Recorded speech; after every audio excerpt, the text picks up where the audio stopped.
Good to see y'all again. I actually don't see you, right? But I know you're there, and you're a comfort. Yeah, it's good to be back. So I posted a couple of videos. One of my old ones. I posted one that of Jonathan Kahn that I follow. I hope you're okay with me doing that once in a while. It was another individual that subscribed to my channel that saw one of those old ones and commented on it, and I went, that's kind of pertinent right now. Maybe I'll post that one again. So that I'll do that once in a while.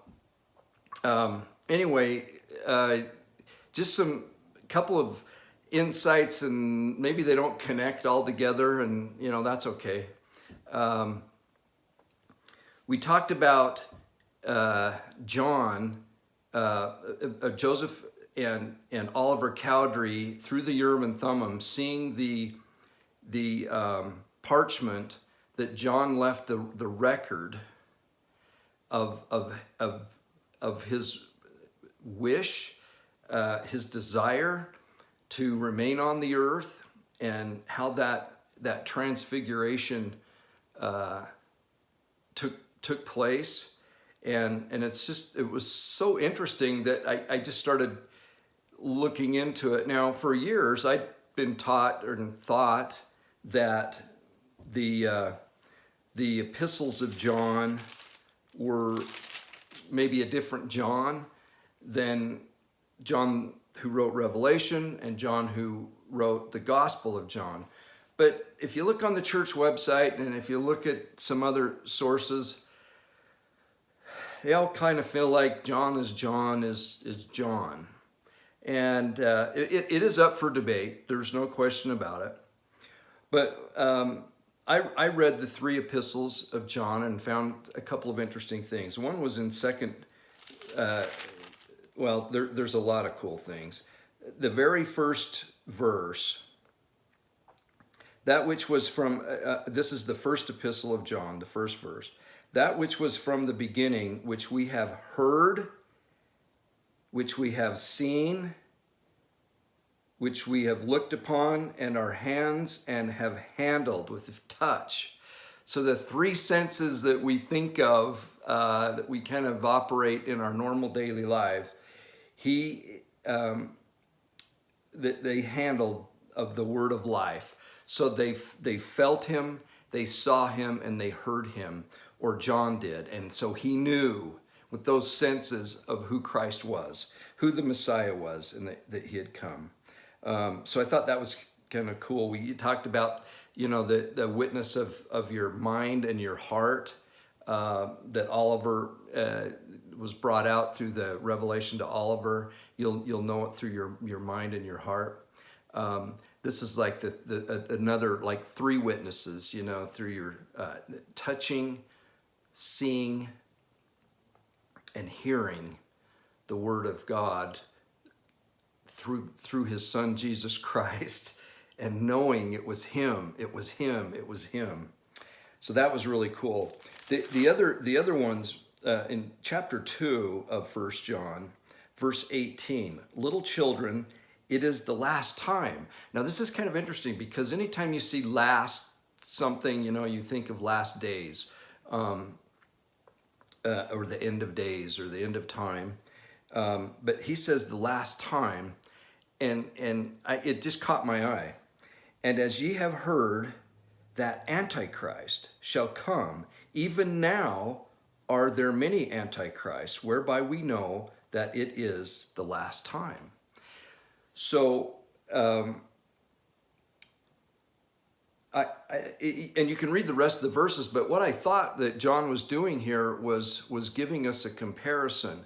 So I'm assuming by the time he wrote these epistles, he's a translated being.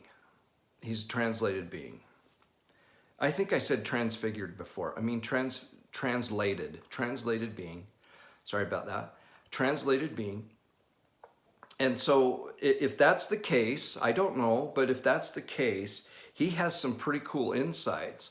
And what he's saying is that the church, as it was, that Christ had established, was going into apostasy because of so many antichrists, right? So this, to me, it's like a type of what we are facing. He calls it the last time, and we call it the last days, right? So for went out from us, these antichrists went out from us, but they were not of us, for they had not been of us. They would no doubt have continued with us, but they went out that they might be made manifest that they were not all of us. They were exposed. They were exposed because they were kind of in, but then they just couldn't make the full commitment, and whatever happened. And so we have this situation of them being exposed as antichrist, and we'll find out the definition of that. So I'm now in chapter 2 of 1 John, and I just read 18 and 19, and now 20. But ye have an unction from the Holy One, and ye know all things. I have not written unto you because ye know not the truth, but because you know it, and that no lie is of the truth. Who is a liar but he that denieth that Jesus is the Christ?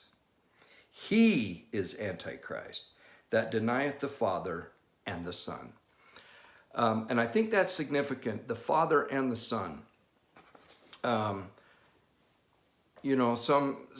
can say, well, I believe in God.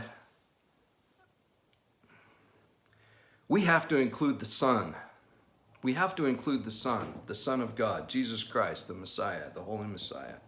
So I thought that was interesting that John was giving us, in my opinion, a type of what's going to happen. As individuals are exposed to not testify of Christ, say that he doesn't exist, that he's not going to come again, that is Antichrist, and that's a liar. Now,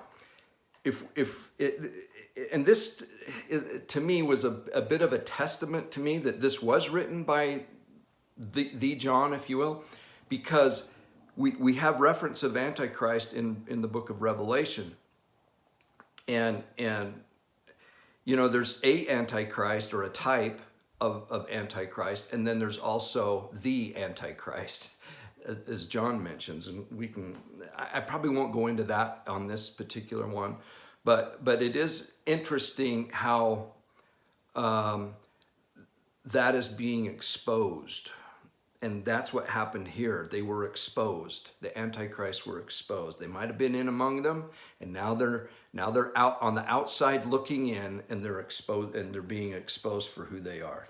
Thought that was interesting. There's some really, really touching, loving scriptures in 1 John, and it's almost like he's and 2 John and 3 John.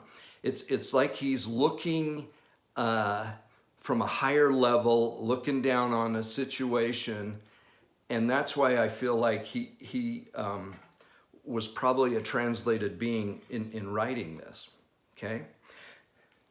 Now, kind of switching gears on another thing I wanted to cover.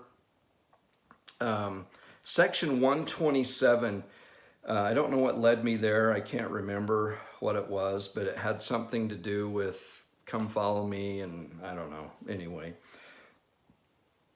this is section 127, and I'm reading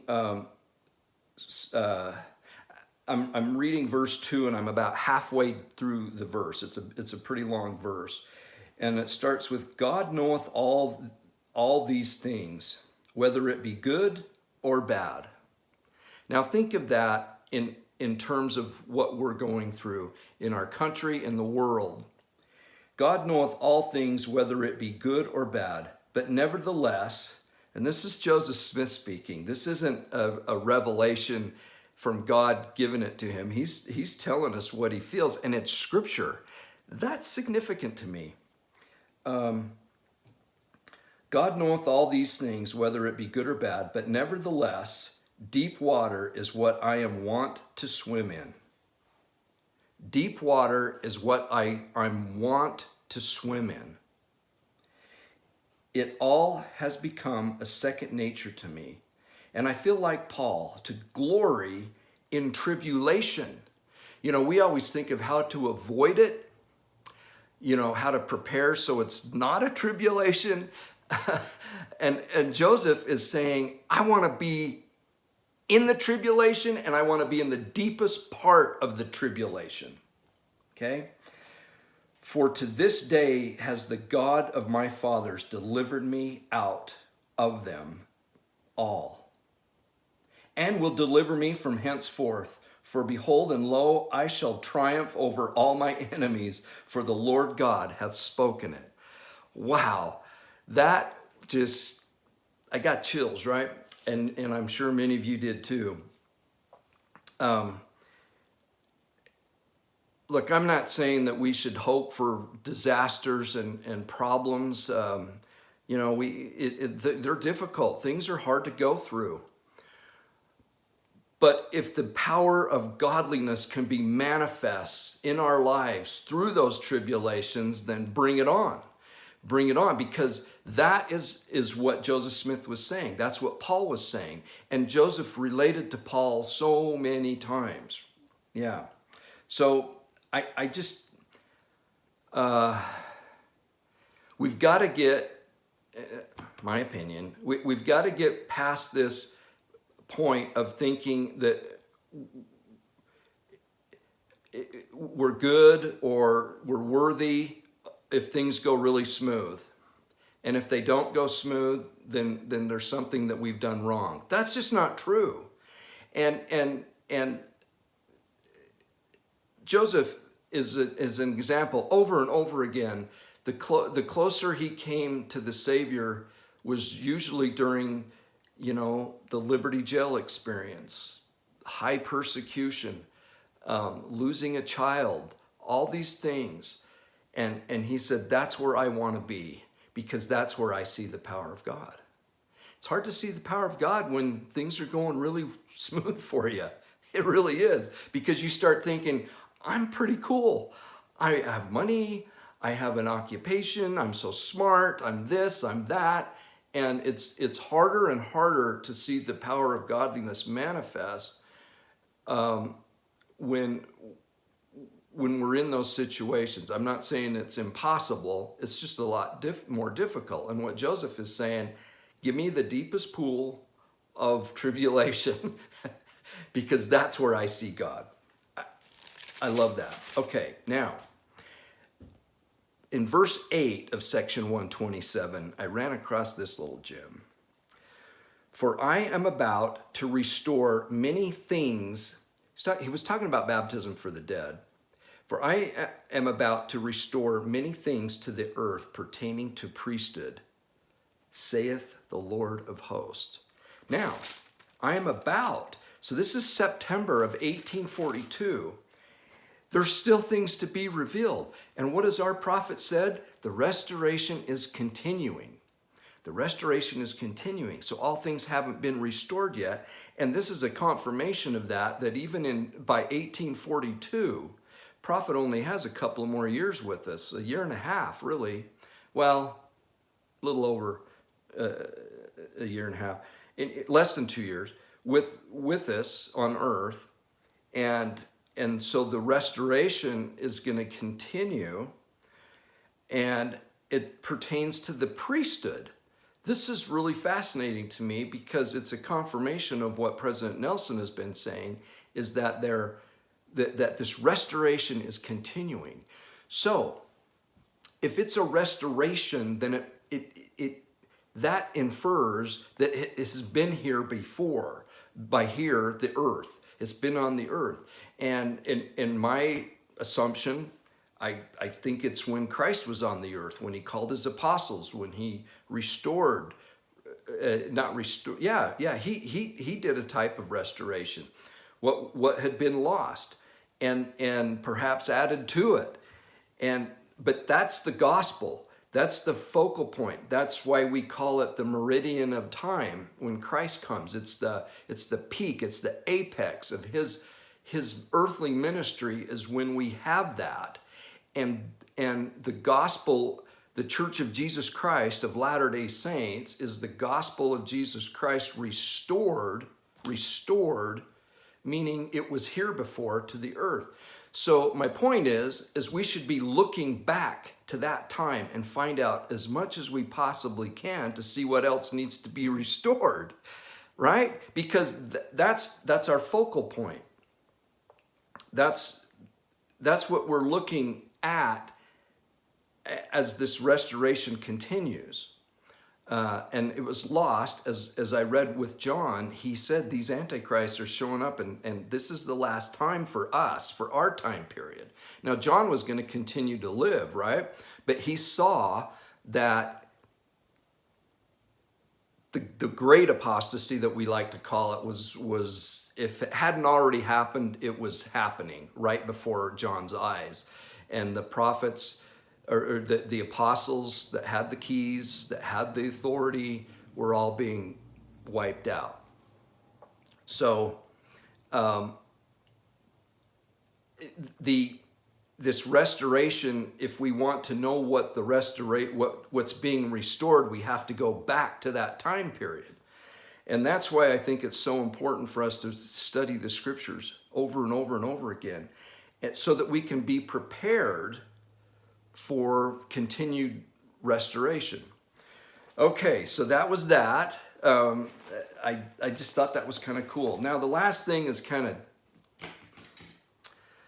I don't know. It's probably not even that big of a deal, but sometimes it just bothers me, and so I like to bring it up, and maybe you're like-minded, or maybe this will bother you.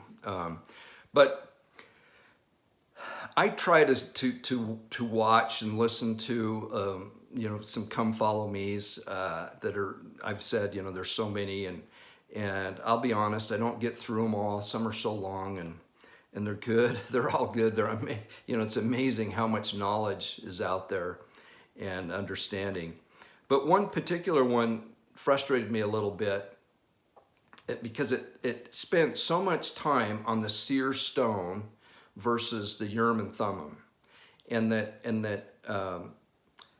the seer stone is a fallacy, that Joseph never used the seer stone, and that he always just used the Urim and Thummim to translate. And it seems like there's pretty good evidence that he used both. And if you go onto the church website, they have a picture of the seer stone. They talk about it. They use it. And I'll tell you a quick experience. It's kind of interesting.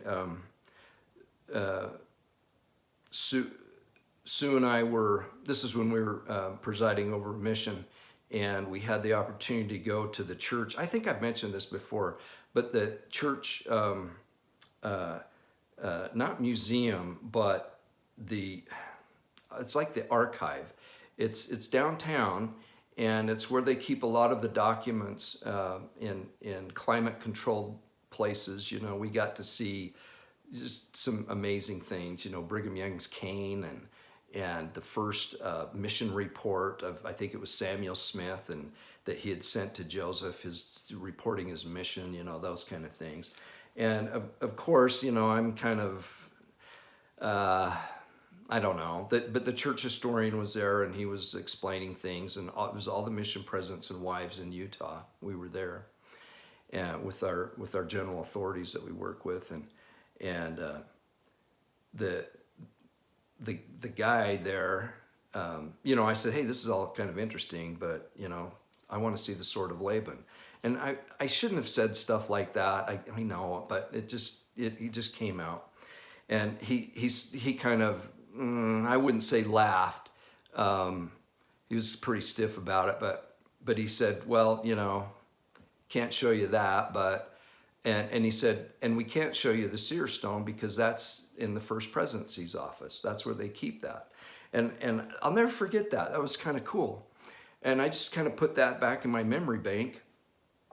So the church website has something on the seer stone, but this particular Come Follow Me, and I won't say who it is, but they're those that focus strictly on that the Book of Mormon took place in the heartland, which I don't want to get into that, but that's their main focus, and so they really have an issue with this seer stone, and they say it's leading a lot of people away, it's a lie, and the church is putting out these videos that show Joseph looking into a hat, and that's just not what happened. And I felt uncomfortable because it is on the church website, and the church actually put out those movies. Now, whether it was the Urim and Thummim or the seer stone or a combination of both, what to me says is that God allowed Joseph to have something physical, and I talked about this a little before, something physical to tie him, to tie him to the task at hand.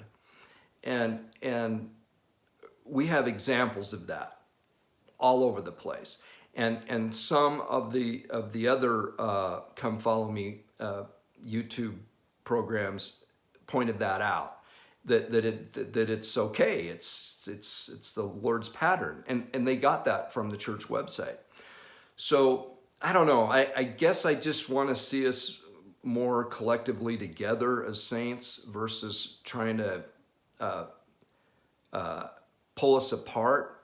And I feel like that's another one of these things that gets in the way. So you have a segment of members of the church who say, no way, that never happened. Now, and there's some pretty good accounts that Joseph Smith did use that. But then they go and try to discredit those accounts, people that had been excommunicated later on, or whatever. And I don't know, I think it's a slippery slope. So that's just my 2 cents worth. If you want to believe that he didn't use a seer stone and he only used the Urim and Thummim, that's fine with me. They're both stones, and it's okay. But if you're casting doubt out there where someone feels like, well, if the church has this on their website and you're saying it doesn't, then I think that goes a long way to creating some doubt. And I don't know if that's the right approach, but that's just my opinion. So those are just a few insights I've had. Thank you for watching. Thank you for your comments. I say it every time, but you guys are amazing, and your comments are so appreciated. And life is good. Things are gonna, in my opinion, I think things are gonna get very, very interesting. Oh, I did have one other insight. So, we talk about the half hour of silence, or about. There's a couple of references. One's in the Doctrine and Covenants. Oh man, I can't remember if it's 45 or 88. Anyway, there's a reference to a half hour silence, and of course in Revelation, half hour silence. And some say they're two separate half hour silence and this and that. But I think it's the one in Revelation says it's about a half hour. So if you take 1,000 years, is one day to the Lord, and all that time frame that we get out of Peter and Joseph Smith. Some have calculated it to 20.8 years is a half hour. And so if you go about a half hour, then you have some flex here. So the thought I had is that silence is really a relative thing. And in order to know what silence is, you have to have something really loud before it. And then you know that it's silent. And if we think of the silence as being somewhat of peace or a calm before another storm, then which is how I'm kind of thinking that this works. And if you're going 1,000 years, as Joseph Smith asked the question in section 77, what does this mean, and the seals, and the first 1,000 years, second 1,000 years, so on.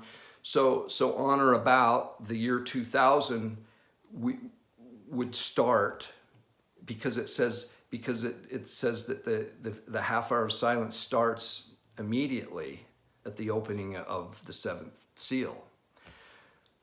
So the thought that came to me was this, that perhaps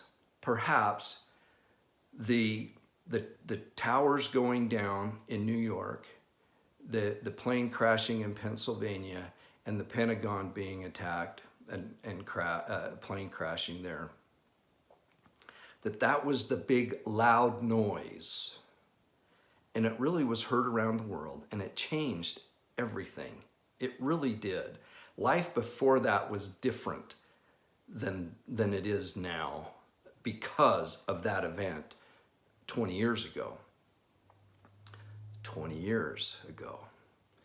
So we have this big loud noise to know what silence is after. And my feeling is that the year 2020 was the end of silence.